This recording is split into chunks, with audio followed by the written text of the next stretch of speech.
Netaji 2 April 1941 ला बर्लिनमध्ये उतरले आणि त्यानंतर 22 महिन्यांनी म्हणजे 8 फेब्रुवारी 1943 ला ते किल या बंदरामध्ये जर्मन सबमरीनमध्ये बसले. या मधल्या काळामध्ये नेताजींनी काय काय केलं ते जेव्हा जर्मनीचा किनारा सोडतात त्यावेळेला बर्लिनमध्ये इंडिया सेंटर जे जणू काही संपूर्ण देशाची वकिलात आहे असं संपूर्ण स्ट्रक्चर ऑफिस संघटना निर्माण झालेली आहे. वर्ल्ड वाईड रेडिओ सर्व्हिस सुरू केलेली आहे जर्मनीमधून.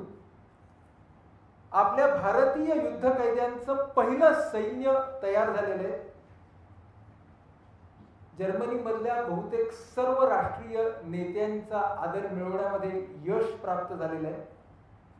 आणि मधल्या काळामध्ये लग्न तर आधी झालं होतं पण त्यांना एक मुलगी झालेली आहे आणि ही ज्यू आहे एमिली. त्यामुळे जर्मन रेशियल लॉज जे होते त्या काळातले त्याच्या संपूर्णपणे विरोधात जाऊन ते लग्न झालेले होते. आणि जी एमिली आहे ती व्हिएन्नामध्ये राहत होती ऑस्ट्रियामध्ये. नंतर ती सुभाषबाबू बर्लिनमध्ये आल्यानंतर त्यांच्या सोबत राहायला लागली. मग ह्या मुलीचा जन्म झाला. एवढ्या सगळ्या गोष्टी त्या 22 महिन्यात झाल्या. कशा? रोमन हेन्स नावाच्या माणसांनी Subhas Chandra Bose in Nazi Germany एवढे पुस्तक लिहिले या 22 महिन्याच्या काळामध्ये.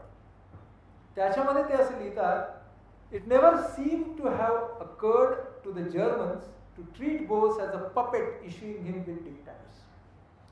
जर्मन लोकांना कधीही सुभाषबाबूंना कळसूत्री बाहुल्यासारखं वापरता आलं नाही. ही गोष्ट खूप महत्वाची आहे. मग अशी काय म्हणतो, एकटा माणूस आहे, या माणसाकडे काही रिसोर्सेस आहेत का? अजिबात नाही. Considering the nature of the Nazi state, त्यावेळेला नाझी राजवट कशी होती हे पाहता Bose acted with remarkable independence, at times even contempt for Nazi policy. अत्यंत स्वतंत्रपणे सुभाषबाबू वावरत होते, आपली मतं मांडत होते आणि कधी कधी तर त्या नाझी धोरणावरती प्रखर टीकास्त्र करत होते. म्हणजे त्या माणसानं स्वत्व कधी विकलं नाही. देश, देशाचं हित सगळ्यात महत्वाची गोष्ट. हिटलरला जेव्हा आयुष्यात पहिल्यांदा आणि एकदाच सुभाषबाबू भेटतात तेव्हा इतर सर्व विषयांच्या सोबत ते हिटलरला सांगतात की माईन काफ या तुमच्या आत्मचरित्रामध्ये माझ्या देशाविषयी तुम्ही काही चुकीची वाक्य, पॅरेग्राफ, संदर्भ लिहिलेले आहेत. पुढच्या एडिशनमध्ये कृपया ते काढावे. असं त्या सर्व सत्ताधीशाला पहिल्या भेटीमध्ये सुनावलेले आहे. त्यामुळे हा माणूस असा होता की ज्याने स्वत्वाची आणि देशहिताची कधीही तडजोड केली नाही. जपान्यांच्या बरोबर तर ऑक्टोबर म्हणजे एप्रिलला आले, ऑक्टोबर मध्येच त्यांनी संपर्क स्थापित केलेले आहेत. त्यातला हा जपानी माणसांचे इम्प्रेशन्स आहेत म्हणून बघा, म्हणून ते इंटरेस्टिंग आहे. Bose did not show any sign of sneakiness normally found in political exiles, nor did he show any puffed up attitude. काय म्हणतात ते जपानी लोक की जो पॉलिटिकल एक्झाइल म्हणजे राजकीय महत्वाचा माणूस आहे, जो सीमा पार आलेला आहे, तर तो असा ना कुठेतरी असा दबून गेलेला, त्याच्यावरती असं टेन्शन आहे, प्रेशर आहे, असं कधी नाही. त्याचप्रमाणे पफडअप म्हणजे मी काय ग्रेट आहे असं सुद्धा नाही. His behaviour during this meeting was just like a normal human being, सर्वसाधारण माणसासारखे. But one could readily feel the patriot in him. पण त्यांच्यामधला देशभक्त आपल्याला दिसत होता. Bose became a regular visitor to the embassy, म्हणजे या वकिलातीमध्ये ते सतत येत होते. As intimacy grew between ambassador Oshima and Bose, the latter expressed his discontent over the way Germans were handling the affair. म्हणजे त्या जपानी राजदूताला असं वाटलं की आम्ही जर हे हँडल केलं असतं तर चांगलं केलं असतं. And even regretted his hasty step in coming to Germany.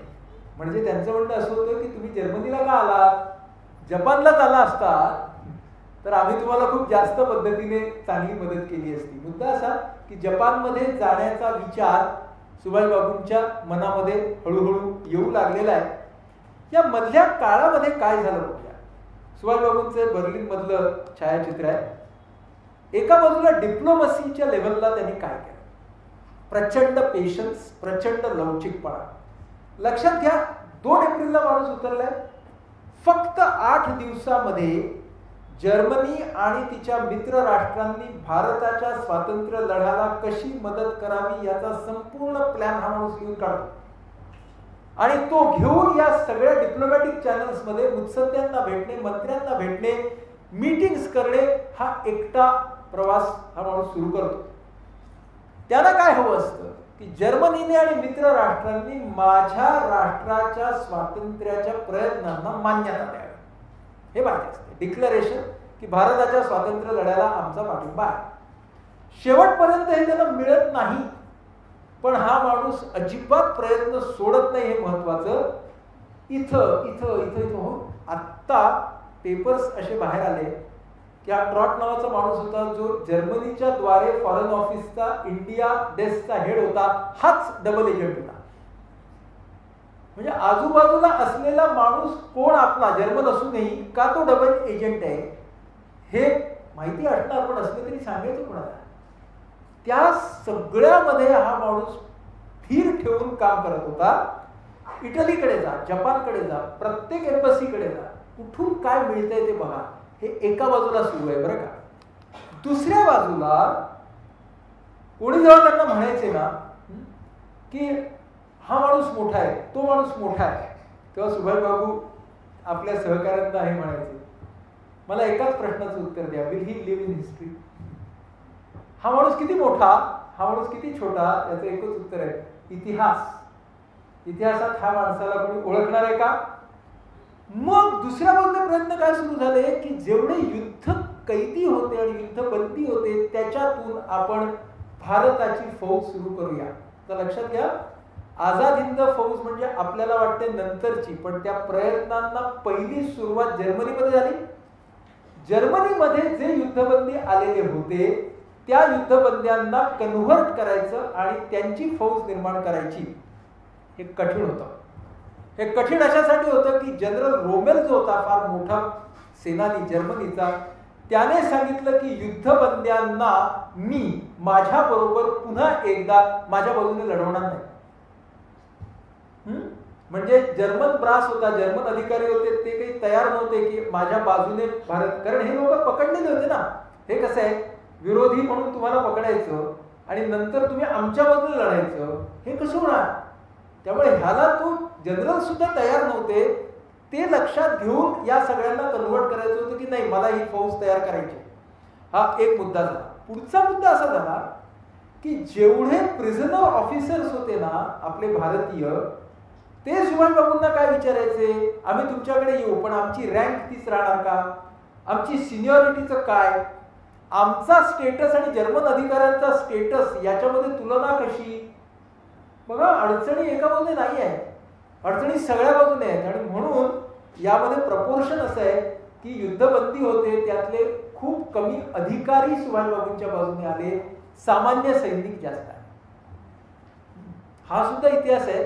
आणि या इतिहासाच्या मध्ये कन्व्हर्जन करायला सुभाषबाबूंना प्रचंड प्रचंड प्रचंड कष्ट घ्यावे लागले. या सगळ्यांमधून या माणसाने पहिली फौज, एक बटालियन, दुसरी बटालियन, तिसरी बटालियन असे उभे केलेले आहेत या कन्व्हर्जन मध्ये. या सगळ्यांच्या बरोबर सुभाषबाबू तास तास बोलायचे, तासन तास बोलायचे. आणि त्यांच्या एका सहकार्याने लिहिले की झाडाच्या खाली कोंडाळ्यामध्ये बसलेले असायचे सगळे, आणि सुभाषबाबू त्याला बोधिसत्वासारखे दिसले बोलताना, असे एकाने लिहून ठेवले. अनेक ठिकाणी त्यांच्या विरोधात निदर्शन. कारण असं की ब्रिटिश एजंट म्हणायचे की हा जर्मनीचा पपेट आहे, याच्यावर विश्वास ठेवू नका. ते सगळं लक्षात घेऊन आपल्या प्रयत्नांच्या मधला जो हेतू आहे तो या सगळ्यांना पटवून द्यायचा, खायचं काम नव्हतं. तासन तास सुभाषबाबू बोलायचे. काय म्हणतात बघा, the English are like dead snake which people are afraid of even after its death. एखादा सापाला माणसं मेल्यानंतर सुद्धा भीतात, तसं झालं या ब्रिटिशांचं. We shall take freedom by the strength of our arms. आपण आपल्या बळावरती स्वातंत्र्य मिळवू. Freedom is never given, it is taken. इतकं असूनही या 3 बटालियन्स त्यांनी उभ्या केल्याच. पण 1941च्या अखेरी या सैन्याचा पहिला ट्रेनिंग कॅम्प सुरू झाला.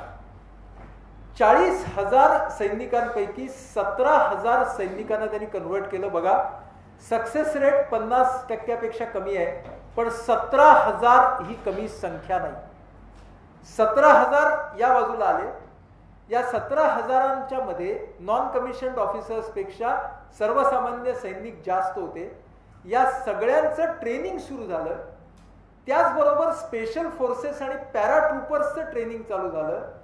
त्याच वेळेला यातल्या काही जणांना गनिमी काव्याने जाण्यासाठी अफगाणिस्तान आणि बलुचिस्तान मधून पाठवावं ही योजना सुरू झाली. आणि जेव्हा पहिल्या 500 मंडळींचा शपथविधी होता त्यावेळेला ते जॅपनीज एम्बसी मधले कर्नल यामामोटो हे सुभाषबाबूंच्या बरोबर होते. आणि हा तो प्रसंग आहे की जिथे या नवीन मंडळींना सुभाषबाबू आपल्या सैन्यामध्ये घेत आहेत. गुलाब पुष्प द्यायचे. हे यामामोटो जे होते यांच्यावरती सुभाषबाबूंनी खूप मोहिनी घातली. ते मधल्या काळामध्ये जपानला परत गेले, पण सुभाषबाबू जपानच्याकडे येतात तेव्हा त्यांच्या स्वागताला ते तिकडे उभे असतात. हे सगळं होत असताना सैन्याच्या पातळीवरती एक झालं. आता नोव्हेंबर महिन्यामध्ये इंडिया सेंटर बर्लिनमध्ये ओपन केलं गेलं. तोपर्यंत झालेली ही टीम बघा. ACN Nambiar, Abid Hasan, NG Swami, NG Ganpule, KM Bhatt, MR Vyas, PB Sharma, Pramod Sengupta, JK Banerjee, M Sultan, Habibur Rahman, Girija Mukherjee, भारतातल्या सगळ्या राज्यांमधली मंडळी आहेत. ही मंडळी अनेक जण युरोपामध्ये होते भारतीय, आणि ते दुसरं महायुद्ध सुरू झाल्यामुळे अडकलेले सुद्धा होते. पण या सगळ्यांना एकत्र करून त्यांची टीम रचणं ही खूप महत्वाची गोष्ट होती. याच्यातले काही जण नंतर सिंगापूर पर्यंत येऊन नेताजींना मिळाले. त्यातले जे केएम भट्ट म्हणून दिसत आहेत हे गुजराती होते बरं का. तर त्यांना ऑफिसचं इंडिया सेंटरमध्ये काम होतं. तर ते म्हणतात ते सुभाषबाबूंना की मला ना त्या सैनिकांना कन्व्हर्ट करायचं काम द्या. ते इंटरेस्टिंग आहे ना की मी त्यांच्याशी बोलेन, देशभक्ती त्यांना शिकवेन आणि त्यांना कन्व्हर्ट करेन. तर सुभाषबाबू गमतीने म्हणतात, भारतात परत गेल्यावरती मला गांधीजींना अनेक गोष्टींचा जाब द्यायचा आहे. तर त्याच्यामध्ये अजून एकाची भर नको की एका गुजराथाला मी अहिंसेकडून हिंसेकडे वळवला. फार गमतीशीर गोष्टी आहेत इतिहासातल्या, फार मजेशीर गोष्टी आहेत. पण ही टीम तयार होते. आणि दुसरी महत्वाची गोष्ट, आपल्या राष्ट्रगीताला राष्ट्रगीत म्हणून दर्जा पहिल्यांदा सुभाषबाबूने दिला. जनगण मन हे आपलं जे राष्ट्रगीत आहे ते माझ्या देशाचं राष्ट्रगीत होईल हे सुभाषबाबूंनी पहिली निवड आहे. आणि 26 जानेवारी 1943ला जो स्वातंत्र्य दिन म्हणजे जाण्यापूर्वी जपानला झालेला त्यांचा स्वातंत्र्य दिन, त्यावेळेला जर्मन फिलहार्मोनिक ऑर्केस्ट्राने जनगण मन वाजवलं. आणि तुम्हाला आश्चर्य वाटेल, ते जे भाषण आहे सुभाषबाबूंचं ते जर्मनमध्ये केलेलं भाषण आहे. हो, त्या वेळेपर्यंत त्या माणसाची जर्मनवरती तेवढी कमांड झाली. It was a speech delivered in German, translated in English. म्हणजे या 22 महिन्यामध्ये माणसाने काय केलंय. दुसरी महत्वाची सुभाषबाबूंची आपल्या देशाला मिळालेली गिफ्ट आहे जय हिंद. ही त्या वेळेला निर्माण झाली. कशी निर्माण झाली माहिती? हे सगळे जे युद्ध कैदी होते ना ते एकमेकांना म्हणायचे जय रामजी की. आणि ते सुभाषबाबूंच्या लक्षात आलं आणि जयला पुढे काय जोडूया म्हणून मग त्यांची चर्चा चालली होती की ते मग जय भारत असं आलं. आणि अचानक ते निघालं जय हिंद. आजही आपलं सैन्य दल याच पद्धतीने ग्रीट करतं जय हिंद. या दोन गोष्टी त्या बर्लिनमध्ये सुभाषबाबूंनी तयार केल्या. ह्या गोष्टी आपल्याला माहीतच नसतात. या कुठल्या माणसाच्या प्रतिभेतून निर्माण झालेल्या आहेत.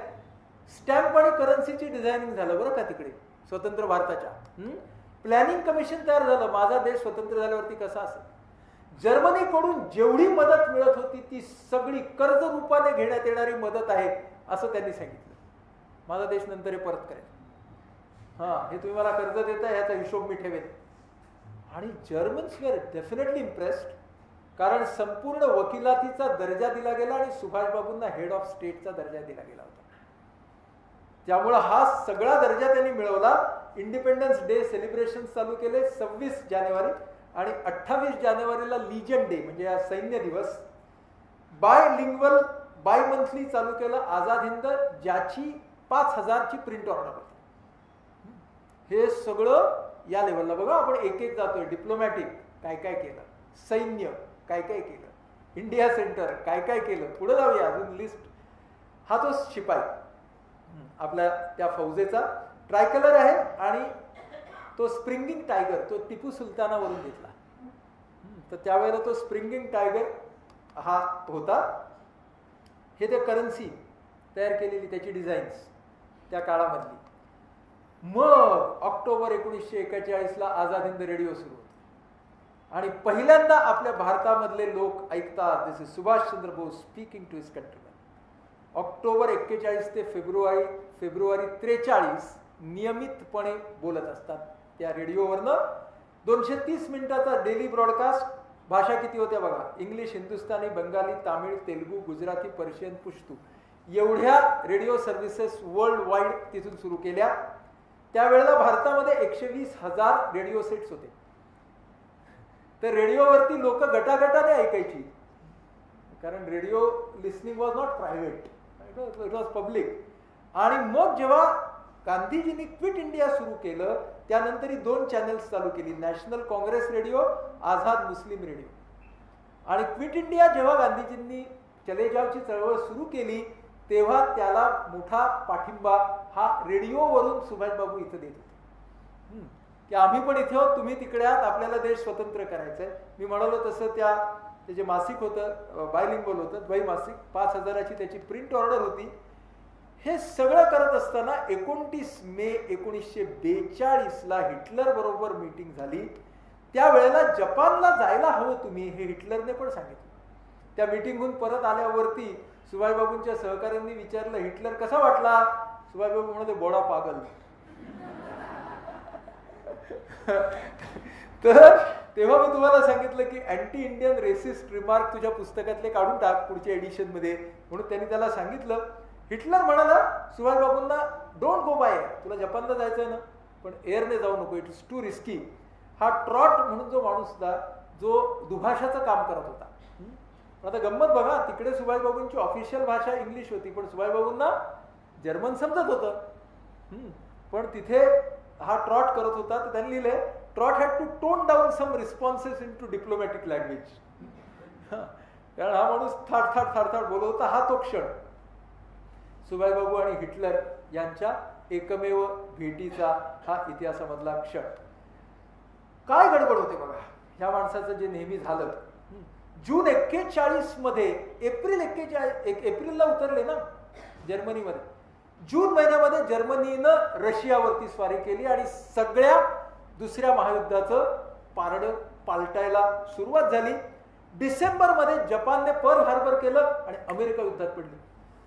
सगळी इक्वेशन्स बदलली हो. जे जर्मनीच्या पक्षाने चाललं होतं ना वर्ल्ड वॉर ते आता विरोधात जायला सुरुवात झाली.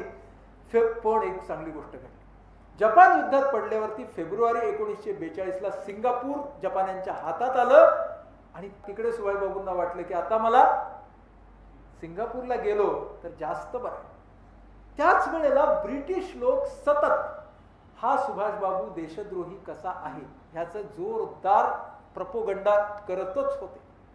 2दा जपानला जायचे प्लॅन फॉर्मलाइज झाले पण ऑक्टोबर आणि नोव्हेंबर मध्ये ते 2दा आयत्या वेळी सोडून द्यायला लागले. म्हणजे नेताजींच्या डोक्यात जपानला जाणं सुरू झालं होतं पण अजून मुहूर्त येत नव्हता. त्यांना साऊथ ईस्ट एशियामध्ये जायचं होतं कारण तिकडे 30 लाख भारतीय होते. त्यामुळे जर मी तिथे गेलो साऊथ ईस्ट एशियामध्ये आणि आता जपान साऊथ ईस्ट एशियामध्ये आलंय तर तिकडे जर मी बेस निर्माण केला तर मला जनाधार मिळेल. जर्मनीमध्ये भारतीय नाहीत. त्यामुळे मी जर साऊथ ईस्ट एशियात गेलो तर तिकडे मायग्रंट्स खूप आहेत आणि सर्व तऱ्हेचे मायग्रंट्स आहेत. तिकडे मी गेलो तर ते फार चांगली गोष्ट एवढीच आहे. एवढाच काय तो त्या माणसाला कौटुंबिक ओलावा मिळाला. मे 1941ला एमिली त्यांना रोममध्ये भेटली आणि मग एमिली इथं राहायला आली बर्लिनमध्ये. 29 नोव्हेंबर 1942ला अनिताचा जन्म झाला.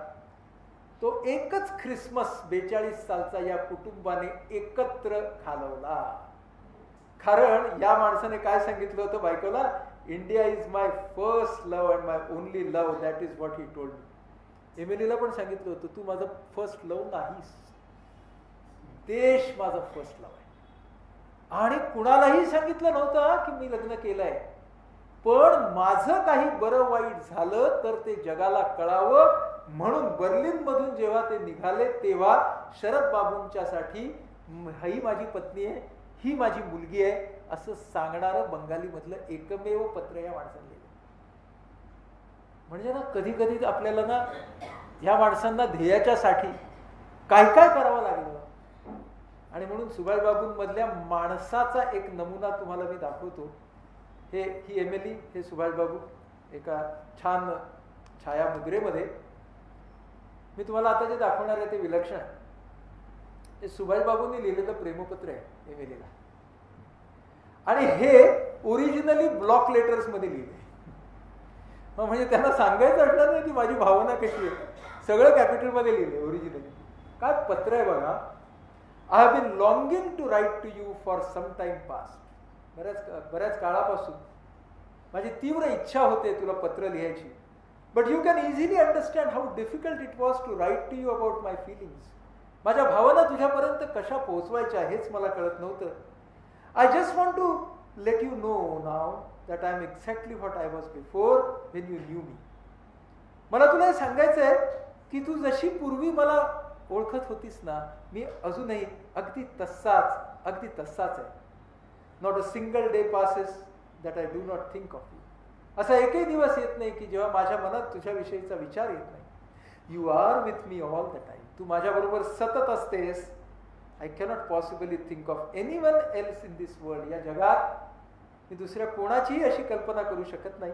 I cannot tell you how lonely I have been feeling all these months and how sorrowful. किती एकटं वाटतंय मला, किती दुःखी वाटतंय मला, सांगू शकत नाही ग मी तुला.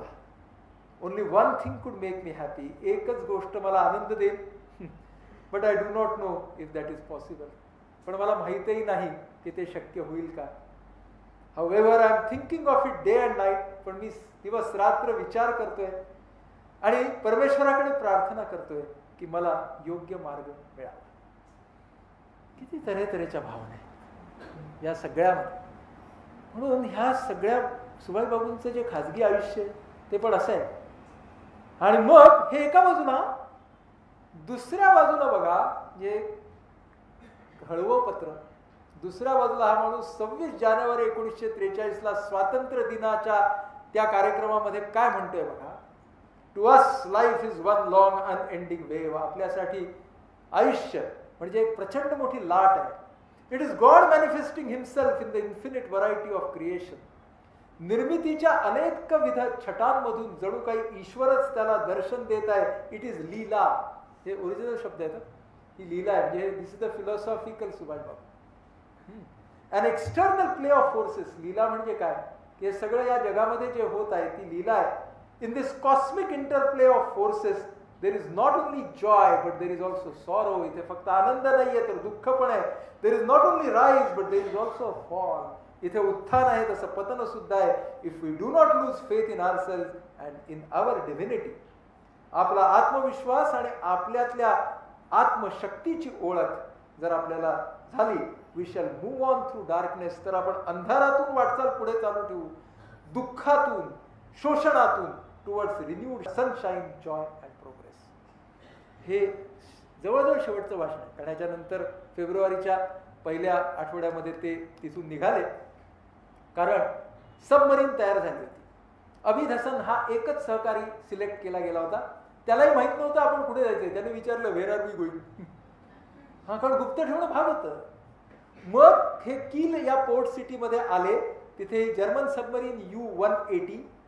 दरम्यानच्या काळात काय झालं होतं, रोमेलची चढाई इजिप्तच्या बाजूने जी भारतापर्यंत पोहोचणार होती ती थांबली होती. स्टालिनग्राडमध्ये जर्मनीचा पराभव झाला होता आणि 9 फेब्रुवारीला गांधीजी उपोषण करत होते इकडं आगा खान पॅलेसमध्ये चले जावच्या नंतर. आणि सबमरीन मध्ये असतानाचा हा फोटोग्राफ सुभाषबाबूंचा. अमित हसनने लिहून ठेवले. अमित हसन लिहितात पाणबुडी पाणबुडी पाणबुडी म्हणून मला जे आकर्षण वाटत होतं ते तात्काळ गेलं. The romance that melted away. कारण त्याच्यामध्ये इतके वास होते, इतकी कुबड जागा होती, इतकी कोंदट जागा होती की ते पाणबुडीतलं गेलं सगळं निघून. बरं खायला ते जर्मन फूड खायला जात नव्हतं, त्यांना राईस अँड लेंटिल, त्याला डाळ भाताचे हे मिळालं. अभिदासन ह्यांना डाळ भात खाऊन घ्यायला लागला, करून घालायला लागला. हे त्या जर्मन ऑफिसर्सनाही खायला घालायला लागले आमचं जेवण जेव्हा म्हणून. तर याला काळजी होती की हे रेशन तेवढं कमी आहे ना आणि या माणसानं खावं तो डाळ भात.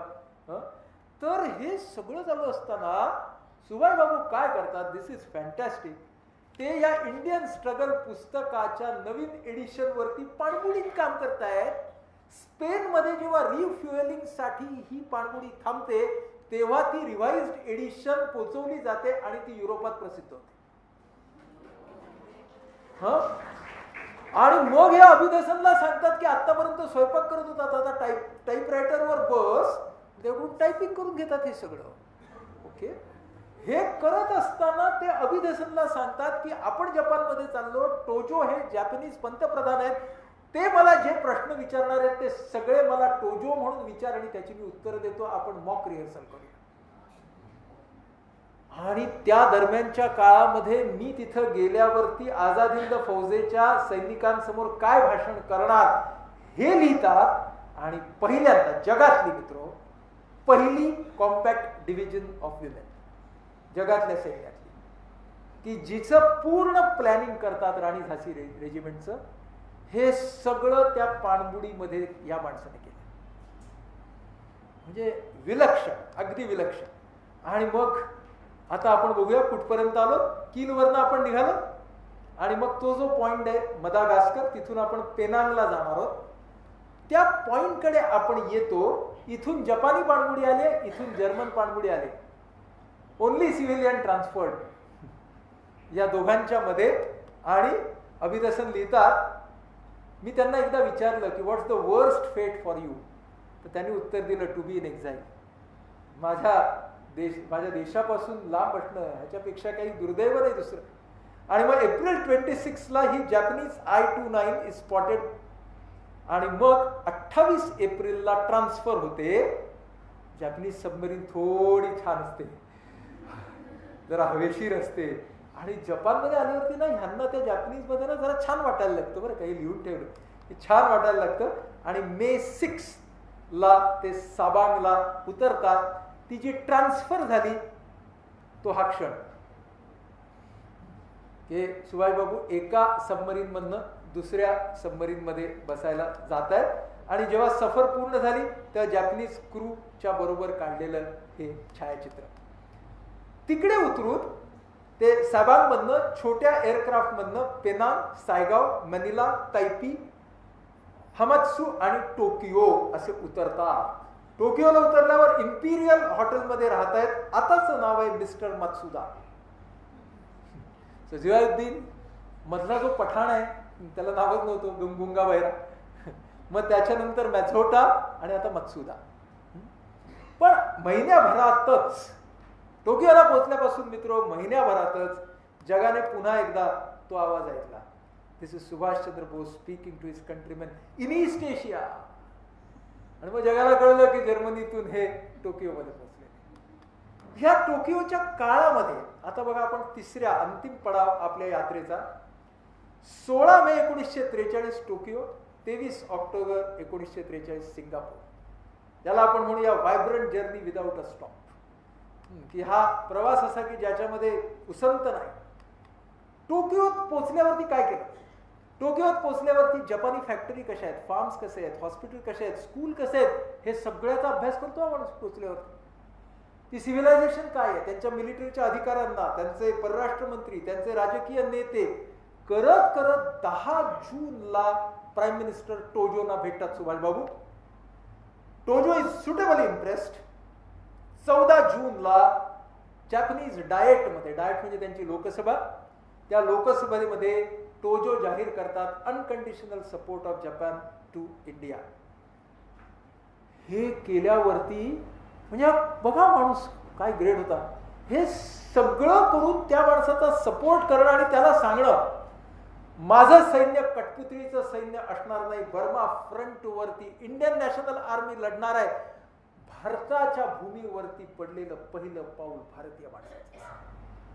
हे त्याला सांगतात अजून काही नाही तयार जायचंय अजून पुढे, पण हे सगळं सांगतात. आणि मग he is invited as special guest to the Imperial Diet. Imperial Diet म्हणजे त्यांची जी लोकसभा आहे तिकडे. आणि 19 जूनला पहिली प्रेस कॉन्फरन्स सुभाषबाबू घेतात आणि म्हणतात, if the wily cunning and resourceful British politicians have failed to cajole and corrupt me, nobody else can do so. म्हणजे ब्रिटिश लोक सुद्धा मला विकत घेऊ शकलेले नाही तो कधी, तर मला जगामध्ये विकत घेऊ शकणारी शक्ती कुठलीही नाही. हे सगळं होत असताना मग ते तिथून जपानचा पाठिंबा मिळवून सिंगापूरमध्ये येतात. रॅप्चरस वेलकम, हजारो भारतीय त्यांचं स्वागत करतात. आणि त्याच्या आधी आयएनएची सुरुवात सिंगापूरमध्ये झाली होती, त्यामुळे ते पहिल्यांदा गार्ड ऑफ ऑनर घेतात. आणि 4 जुलैला चेंज ऑफ लिडरशिप होतं. संपूर्ण साऊथ ईस्ट एशियामध्ये असणाऱ्या भारतीयांचे एकमेव नेते म्हणून सुभाषबाबूंची निवड होते. रास बिहारी बोस हे आपल्या स्वातंत्र्य लढ्यामधले एक मोठे क्रांतिकारक. ते अनेक वर्ष हद्दपारीचं जीवन जपानमध्ये जगत असतात. ते रास बिहारी बोस असं सांगतात, it is now time to link up Indian nationalist all over the world in one all embracing organisation. हे त्यांनी 42 सालीच म्हटलंय. सगळेजण नेताजींची वाट बघत असतात की आम्हाला एक असा लीडर द्या की जो आम्हाला पुढे घेऊन जाईल. आणि तिथं 2 जुलैला नेताजी म्हणतात की मला स्वतंत्र भारताचं सरकार इथं स्थापन करायचं. 5 जुलैला जेव्हा ते येतात, 5 जुलैला 12,000 सोल्जर्स त्यांना खडी तालीम देतात. आणि 6 जुलैला तोजो त्यांच्या बरोबर असतात. आणि 5 जुलैला सुभाषबाबू उद्गारतात आणि हा तो क्षण, चलो दे. म्हणजे हे इंडियन नॅशनल आर्मी कशी तयार झाली हे तुम्हाला आता थोडक्यात सांगतोच. पण सुभाषबाबू काय म्हणाले, for the present I can offer you nothing except hunger. मी तुम्हाला काही देऊ शकत नाही, भूक, तहान, शोषण, फोर्स्ड मार्चेस आणि अगदी मृत्यू सुद्धा. पण if you follow me in life and death, तुम्ही मला जीवनामध्ये आणि मृत्यूमध्ये जर साथ दिली तर आय एम कॉन्फिडंट, मला आत्मविश्वास आहे, I shall lead you to victory and freedom. मी तुम्हाला स्वातंत्र्याकडे घेऊन जाईल. हे सगळं म्हणतात आणि नेताजींचं स्वागत होतं, कारण त्यांची ग्रेट एस्केप आता सगळ्यांच्या ओठावरती असते. आर्मी आणि सिव्हिलियन सगळे त्यांना ट्रू हिरो मानत असतात. अहो, इंडियन स्ट्रगल मलाया भाषेत सुद्धा प्रसिद्ध होतं.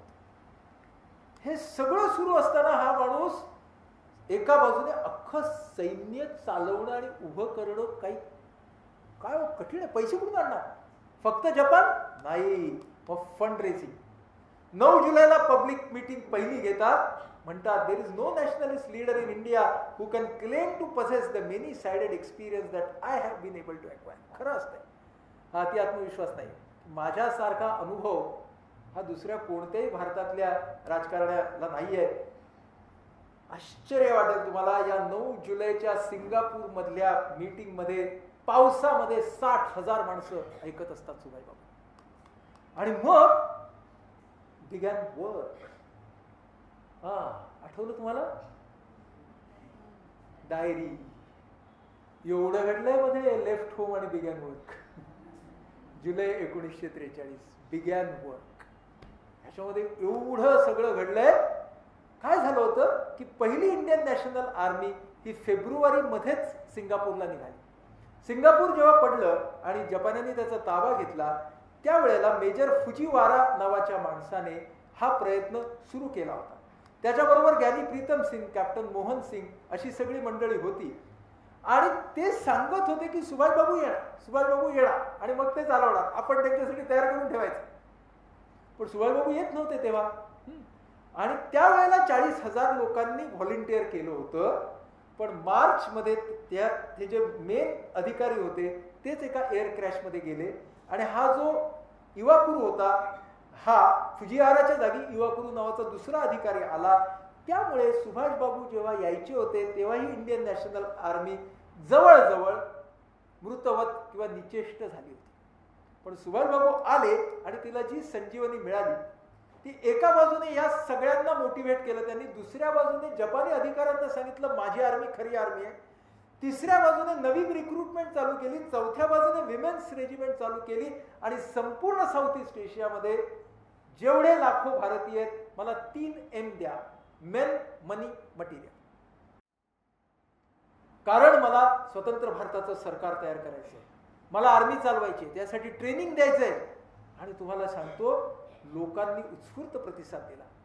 ही राणी झाशी रेजिमेंट आणि तिची सलामी घेताना सुभाषबाबूंच्याकडे रियालिटी ओरिएंटेशन होतं. किती छान लिहिलंय बघा, जरा मोठा आहे पॅरेग्राफ पण नीट वाचूया. Bose did not have an exaggerated estimate of the abilities of his ill-armed and inadequately trained Indian National Army, especially its officer cadre and NCOs.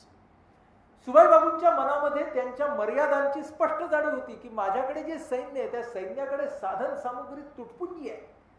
In July 1943 Bose inherited the INA structure. त्यांना सांगाडा मिळाला जुलैमध्ये. He did not have even a year before one division of this force moved to the NEFA frontier. एका वर्षामध्ये यांची पहिली division युद्धामध्ये उतरलेली आहे. युद्ध सज्ज करायचं होतं त्या डिव्हिजनला एका वर्षामध्ये. Even if cherished my authority and ceaseless activity could not have removed all its deficiencies. निर्दोष असं सैन्य करणं अशक्य होतं ना. Japanese field commanders had no experience of the INA's morale in actual battle situation. जपानी अधिकारी म्हणाले की आम्हाला काय अनुभव आहे या लोकांचा, हे कसे लढणार आहेत आम्हाला थोडी ठाऊक आहे. Motivation and discipline of the INA were under constant attack of the British and American forces working behind the Japanese lines. British आणि अमेरिकन गुप्तहेर या सगळ्या सैनिकांचा तेजोभंग करण्याचे सतत प्रयत्न करत होते. त्यांच्यामध्ये फंदफितुरी, त्यांचं मॉरल किती कमी करता येईल हे सतत प्रयत्न चालू होते. Also number of secret agents the previous colonial powers had left behind joined the INA to subvert the force internally. हे सगळे जे गुप्तहेर होते ते आता सैनिक म्हणून आले आणि आता आतल्या लोकांना फितवायचं. शेवटचं वाक्य सॉलिड आहे. Despite this the INA redeemed itself. एवढ्या सगळ्या अडचणी असून सुद्धा या लढाईमध्ये इंडियन नॅशनल आर्मी लढली. Bose was electrifying audience. हे तिकडचे मथळे आहेत की इतके बोलत होते, फिरत होते. तामिळ लोक खूप होते, मायग्रंट्स, म्हणून सुभाषबाबू बोलायचे आणि त्याचे तामिळ ट्रान्सलेशन करायचे. आणि या सगळ्यामध्ये 18,000 न्यू सोल्जर्स मिळवले. आणि ती जी इंडिया लीग होती ती सर्व एशियन कंट्रीजमध्ये ऑफिसेस उघडली. 12 जुलैला 1000 मुलींची राणी झाशी रेजिमेंट तयार केली. जुलै टू सप्टेंबर हा माणूस मलेशिया, थायलंड, बर्मा प्रत्येक ठिकाणी फिरतोय. फंड रेझिंग, एकेका ठिकाणून डॉलर्स लाखो तयार करतोय. पेनांगमध्ये 15,000 इंडियन्स असतात, $2 मिलियन देतात. चेट्टियार टेम्पल असतं सिंगापूरमध्ये, त्याला म्हणतात तुमच्याकडचं सोनं नाणं द्या, मला देशासाठी द्या. हे एका बाजूने ही इज रेझिंग मनी, एका बाजूने इंडियन सेंटर तयार करणं. तेच सगळं बर्लिन मधलं पण आता मोठ्या 70 mm कॅनव्हासवर. एका बाजूने ही सगळी फौज तयार करणं. हे करत असताना 10,000 मंडळींची पहिली फौज, 10,000 सोल्जर्स अंडर MZ कियानी, ते कॉम्बॅट रोलमध्ये पहिले जातात. रेजिमेंटची नावं बघा, गांधी, नेहरू आणि आझाद. आणि त्यावेळेला 2 ऑक्टोबरला गांधीजींच्या वाढदिवशी सिंगापूरमधून सुभाषबाबूंनी राष्ट्रपिता हे गांधीजींना पदवी देणारा पहिला माणूस सुभाषबाबू. हे आपल्याला माहित नाही. फादर ऑफ द नेशन हे गांधीजींच्या वाढदिवशी विशेषण पहिल्यांदा इतिहासात सुभाषबाबू. आणि मग 4थी रेजिमेंट असते ती गुरिला रेजिमेंट असते शहानवाज खान यांच्या हाताखाली. त्याला ते सुभाष ब्रिगेड असं नाव ठेवतात. सुभाषबाबूंना अजिबात पसंत नसतं, पण त्यांना कोणी विचारत नाही, म्हणजे ते सुभाष ब्रिगेड असंच म्हणून त्याचं नाव ठेवतात त्याच्यावर. हे शहानवाज खान असतात. हे सगळं सुरू होतं आणि he is a supreme commander of INA. How was he? हे बघा, he had close personal rapport. ते सैनिकांबरोबर बसायचे, त्यांच्याशी बोलायचे, त्यांच्याबरोबर खायचे. 45 अधिकाऱ्यांना टोकियोच्या मिलिटरी अकॅडमीमध्ये पाठवलं प्रशिक्षणासाठी. 10 जणांना पायलट ट्रेनिंगला पाठवलं. उद्या आपला एअरफोर्स पण येणार आहे. आपल्याला सगळ्या तयाऱ्या करायच्या. अहो तुम्हाला आश्चर्य वाटेल, ऑगस्ट 1943 मध्ये बंगालमध्ये दुष्काळ पडतो, तर सुभाषबाबू सांगतात की मी इथून भात तांदूळ कलकत्त्याला पाठवतोय. इट बिकम्स इंटरनॅशनल न्यूज की हा माणूस ब्रिटिश आणि त्याच्या बंगाली लोकांच्यासाठी तांदूळ पाठवतोय. म्हणजे ह्या सगळ्या गोष्टी सुरू करतात. अँड टॅलेंटेड INA ऑर्केस्ट्रा, जे ते गाणं आहे ना, जे कदम कदम बढ़ाया त्याची त्यांची जी ट्यून आहे ना, कदम कदम बढ़ाए जा खुशी के गीत गाए जा, ये जिंदगी है कौम की तू कौम पे लुटाए जा, कदम कदम बढ़ाए जा, हा सगळा INA ऑर्केस्ट्रा तयार करतात. हे सगळं करत असताना मग ही सगळी फ्रेंझी चालू आहे. हा माणूस किती झोपत होता हो, 3 तास झोपत होता. आणि हे लिहिलंय बघा, the third and probably decisive factor in the adherence of large numbers of Indian army personnel to the cause is to be found in the character of one individual. ही सगळी माणसं का लढली, तर त्याचं कारण त्या एका माणसाचं व्यक्तिमत्व आहे. One of the few Indians of his time qualified to assume the role of a military director of the INA. लोक लढली, लोकांनी आपलं आयुष्य दिलं, आणि मग ती वेळ आली की आपल्याला सरकारचं गठन करायचं. म्हणून नेताजी स्टार्टेड रायटिंग जाहीरनामा स्वातंत्र्याचा 19 आणि 20 ऑक्टोबरच्या मध्यरात्री. एस ए अय्यरनी लिहिलंय. काय होता तो क्षण आपल्या इतिहासात. एस ए अय्यर लिहितात, then I witnessed a phenomena.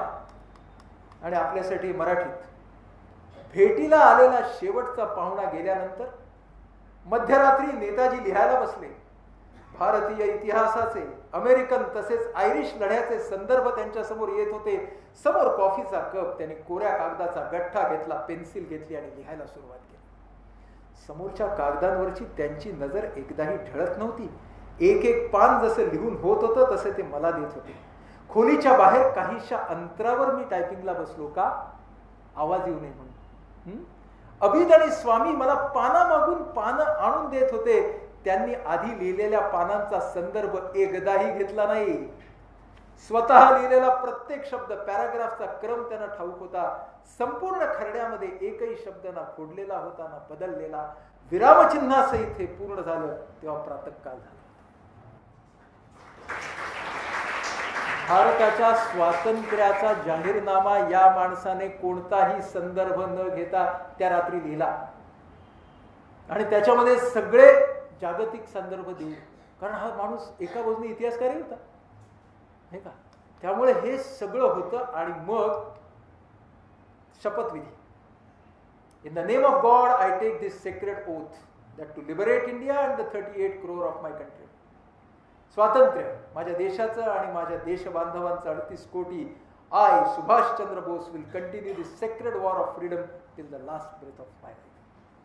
माझ्या जीवनातल्या शेवटच्या श्वासापर्यंत मी हे धर्मयुद्ध चालू ठेवेन. हा तो क्षण. आणि आता तुमच्या लक्षात येईल की आझाद हिंद फौजेच्या ध्वजावरती तो आता लिपिंग टायगर नाहीये, तर काँग्रेसचा चरखा आहे. आणि तो आपला ट्राय कलर तोच आहे. पाठी जी बसलेले ते स्वतंत्र भारताचं पहिलं कॅबिनेट. पुढे सुभाषबाबू म्हणतात, even after winning the freedom, स्वातंत्र्य मिळाल्यावरती, I will always be prepared to shed even the last drop of my blood for the preservation of India's freedom. म्हणजे फक्त स्वातंत्र्य मिळवायचं नाहीये, तर स्वातंत्र्य टिकवायचंय. आणि त्यासाठीही मी प्राण पणाला लावेल. शपथ घेताना नेताजींचा आवाज भावनेने उथंबला होता. का नाही, शपथ घेणारे अनेक असतात, पण शपथ जगणारे ही एक वेगळीच जात होती. 21 तारखेला हे आपलं सरकार येतं अस्तित्वात. 23 तारखेला सुभाषबाबू ब्रिटन आणि अमेरिका या दोघांच्या विरोधामध्ये युद्ध जाहीर करतात. या छायाचित्रात आपल्याला दिसतंय ते आपलं हे पहिलं कॅबिनेट. आणि हे तिकडचे सगळे त्यांचे सहकारी. शपथ. British rule in India has forfeited the goodwill of the Indian people altogether and its now living a precarious existence. जनाधार घालवलाय ब्रिटिश सत्तेने आणि ते आता अवशेष आहेत त्याचे. It needs but a flame to destroy the last vestiges of this unhappy rule. एक ठिणगी हवी. To light that flame is the task of India's army of liberation. ही ठिणगी म्हणजे आमचं सैन्य आहे. असं म्हणतात. आणि मग I have said that today is the proudest day of my life. माझ्या जीवनातला हा साफल्याचा क्षण आहे. गुलामीत असलेल्या लोकांसाठी यापेक्षा जास्त अभिमानाची आणि सन्मानाची गोष्ट कोणती की त्यानं या स्वातंत्र्य युद्धामधला पहिला शिपाई बनावं.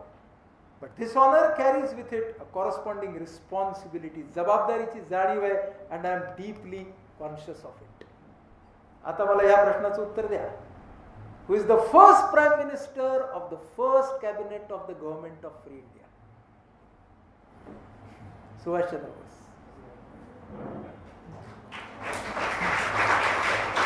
म्हणजे स्वतंत्र भारताच्या पहिल्या सरकारचे पहिले प्रधानमंत्री सुभाषबाबू. स्वतंत्र भारतातल्या पहिल्या सरकारचे पहिले प्रधानमंत्री जवाहरलाल नेहरू. आणि या घटनेला या वर्षी 75 वर्ष पूर्ण झाली. ही आपल्या इतिहासातली इतकी अभूतपूर्व घटना आहे. पण ही ना आपल्याला इतिहासाच्या पुस्तकातून शिकवली जाते ना हिच्याबद्दल आपण बोलतो. सुभाषबाबू ती मानवंदना घेताना आणि आपला a journey completed but a journey begins. थांबले का इकडे? नाही. त्यानंतरच्या काळामध्ये युद्धाचं पारडं फिरलं. सुभाषबाबूंच्या सैन्याने इम्फाळमध्ये भारताच्या भूमीवरती पाय तर ठेवला, पण नंतर मात्र पिछे हटत सुरू झाली. सुभाषबाबूंनी चंग बांधलेला होता. ते सिंगापूरमधनं रंगूनमध्ये गेले. रंगूनमधून त्यांनी त्यांचे ऑपरेशन सुरू केले. खूप साऱ्या अडचणी आल्या आणि त्यानंतर जेव्हा अणुबॉम्ब पडला त्याच्यानंतर तर जपानने शरणागतीच पत्करली. त्यावेळेला मग सुभाषबाबूंनी असं ठरवलं की आता आपण रशियाकडे जावं आणि मग त्यांच्या त्या अंतिम प्रवासाला सुरुवात झाली. आणि त्यामध्ये 18 ऑगस्ट 1945ला तो अपघात घडला. तुम्हाला हे सांगायला पाहिजे की सुभाषबाबू त्यांच्या जीवनामध्ये स्वातंत्र्याचं स्वप्न पूर्ण नाही करू शकले. पण ह्याच्या नंतर असं झालं की आझाद हिंद फौजेचे जे परत पकडले गेलेले शिपाई आणि अधिकारी होते त्यांच्यावरती तत्कालीन ब्रिटिश सरकारने आपल्या दिल्लीच्या लाल किल्ल्यामध्ये अभियोग चालवला. आणि त्याच्यातले जे 3 महत्वाचे सैनिक होते, अधिकारी होते, शहानवाज खान, धिल्ला आणि सहगल. एक हिंदू, एक मुसलमान, एक शीख. आणि तुम्हाला सांगतो मित्रो, that was the last time that this country came together overcoming the Hindu Muslim division. तो आपल्या इतिहासातला शेवटचा भाग असा आहे की तिथे संपूर्ण देश या मंडळींच्या बाजूने उभा राहिला.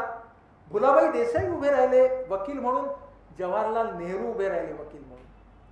आणि या तिघांच्या वरती आरोप साबित झाले पण त्यांना शिक्षा दिली गेली नाही, कारण तेवढी हिंमतच सरकारकडे नव्हती. आणि त्याचा प्रचंड परिणाम झाला. For the first time British सरकारला याची जाणीव झाली की भारतीय सैन्य आता आपलं उरलं नाही. 2 महायुद्ध आपल्या भारतीय सैन्याच्या बळावरती लढलेले होते. त्यांना आता कळलं की आता ते दिवस गेले. म्हणजे शेवटी आझाद हिंद फौज after it's dissolution also help the फौज. तेव्हा आझाद हिंद फौज अस्तित्वात नव्हती, पण तरीही तिनं भारताच्या स्वातंत्र्य लढ्याला अजून एक झळाळतं परिमाण दिलं. त्याच्यानंतर नाविकांची बंड झाली. त्याच्यानंतर पूर्ण अनरेस्ट हा भारतीय सैन्यामध्ये पसरला. ते एक महत्वाचं कारण होतं ब्रिटिशांनी आपला देश का सोडला याच्या मागे. हे सगळं या माणसाने केलं.